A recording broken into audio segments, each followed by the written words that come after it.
बिस्मिल्लाहिर्रहमानिर्रहीम। मैं इस वक्त बनजोसा में मौजूद हूँ, जो आज़ाद कश्मीर का एक सियासी मुकाम है।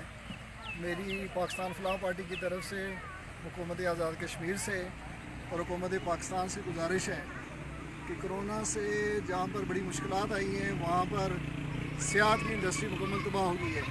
इसलिए हुकूमत से गुजारिश है कि वो सियाहत की इंडस्ट्री को खोलने का ऐलान करें ताकि पूरे मुल्क से सियाह यहाँ आ सकें और हमारे जो लोग यहाँ पर कारोबार कर रहे हैं उनके कारोबार में इजाफ़ा हो सके।